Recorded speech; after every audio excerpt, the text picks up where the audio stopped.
It is inevitable. Whether they show up this year or next century, autonomous cars are going to invade our roads. Now, I don't mean Terminator squatted trucks and HAL 9000 Mustangs mowing through your local meet.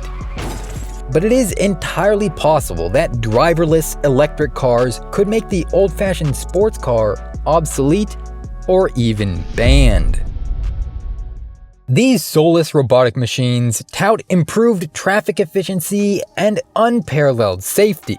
It's boring stuff, I know, but it's important. I mean, who would you trust more? Some over-engineered, omniscient AI created by a massive team of geniuses, funded by squads of investors and supported by years of research?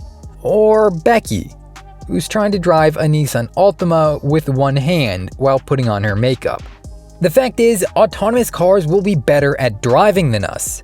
More alert, more focused, with a reaction time measured in microseconds rather than milliseconds. Still, many of us can't help but feel a huge part of modern culture will be lost.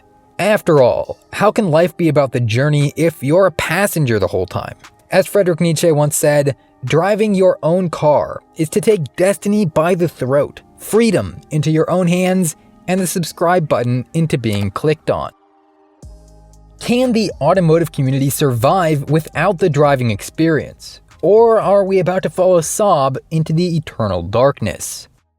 One of my favorite racing games growing up was Asphalt 8. It was kind of this silly Forza ripoff that we got for free on my parents' PC. But I spent hours grinding that game to unlock all the shiny cars. So when the 9th iteration of the game came out, called Asphalt 9, well, I was pretty excited to see what new supercars and tracks might be featured. But to the disappointment of younger me, the entire game had been redesigned with more of a focus on mobile players. Now, instead of piloting the car yourself, you could select an option to have the car drive for you, autonomously racing through the streets, knocking over chairs, and collecting nitrous bottles all on its own. Your only task as the player was to click on which path you wanted the car to take. And while I'm sure this made the game a lot more enjoyable to iPad gamers, for me, it kind of ruined the experience. I wasn't driving the car anymore. I was just watching it drive itself and then collecting the rewards afterwards. The magic was gone. And this is the sort of analogy that has car enthusiasts like me worried.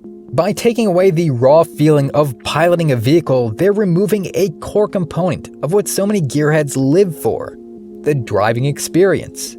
But the trade-off is undeniably worth it for the average commuter. Recent stats show we reached a 16-year high for traffic deaths in 2021. Nearly 43,000 lives were lost to car accidents in the United States alone. Of course, manufacturers like Volvo and Mercedes are innovating in the safety space, constantly updating their vehicles with new sensors and fancy airbags to try and minimize damage. But the biggest risk factor is still the human element. Although the exact number varies by study, most researchers agree over 90% of crashes are the result of driver error. Just imagine a world where nobody dies out on the road. Even for the most intransigent enthusiast, it would be hard to argue that your personal hobby is worth that much bloodshed.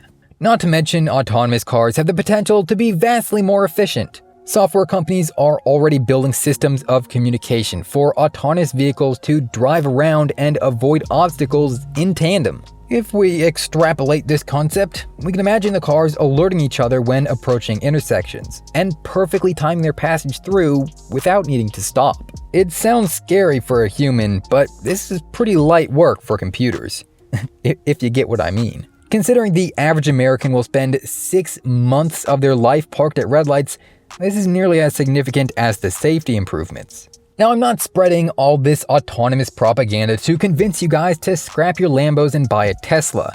Instead, I'm presenting some of the arguments that could be used in favor of banning people from driving their own cars. After all, systems like the traffic light scenario can only exist if every car is part of the same network. Even one silly human would mess everything up.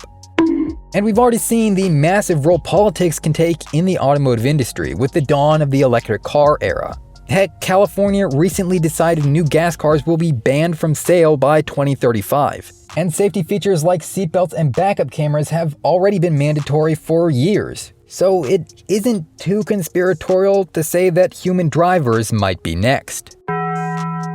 The last time we saw a mode of consumer transportation become extinct was the horse and carriage. In fact, a lot of car guys are drawing similar conclusions about driverless cars. Horses are still around after all, even though nobody uses them to get groceries anymore. Except maybe this guy. But the people who are into them can still own and ride around on horses, even if they have an actual car for daily use. While autonomous vehicles will obviously dominate the morning commute, antique enthusiast cars will still be around in museums, private collections, and track events. As one commenter put it, cars will become a purely recreational experience. Now, I've heard this theory a lot, and while I'm sure it does have some truth, it just doesn't seem all-inclusive to me. First of all, how many people are actually into horses anymore? Like, aside from that weird girl in high school, it's pretty much nobody. And this might be the result of a high barrier to entry.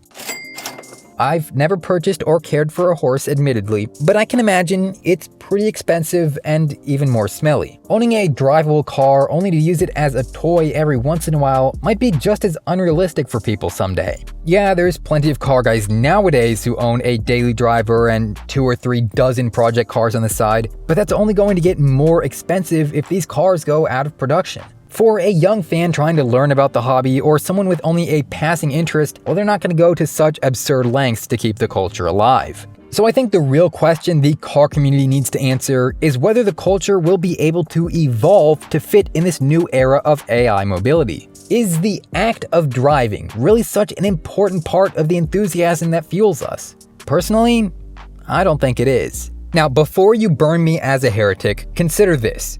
You're already not driving the majority of the cars you love. How many of us have gaped at the latest $1 million Koenigsegg's or priceless historical race cars? Of course I'm never gonna drive a 250 GTO. That car is worth more than I'll earn in my entire life. But I can still appreciate it and be enthusiastic all the same. Now, I know this isn't quite the same as not driving any car ever, but autonomous and electric cars are already bringing new culture with them. Whether it's expressing yourself through a bizarre Christmas dance or changing the note of your warning speakers to sound like a Nokia. Yeah, this stuff is shallow and silly and very different from the cars and coffee meets I grew up with. But putting tilty wheels on your Honda is silly too. And that never stopped these guys. Let's face it, the culture of the Fast and Furious days is long gone, and the culture of today will pass too. But gearheads will evolve and learn to live with whatever mechanical transportation we're given. After all, it's called car culture, not driver culture. Well, I hope you guys enjoyed this video. I know it was really interesting for me to think about and do the research on this. I ran a poll on my channel a few days ago that shows only 35% of enthusiasts agree with me that the culture can evolve. So if you're in the majority that disagrees, let me know why in the comments. And again, hit that like button, hit that subscribe button, and I'll see you next time.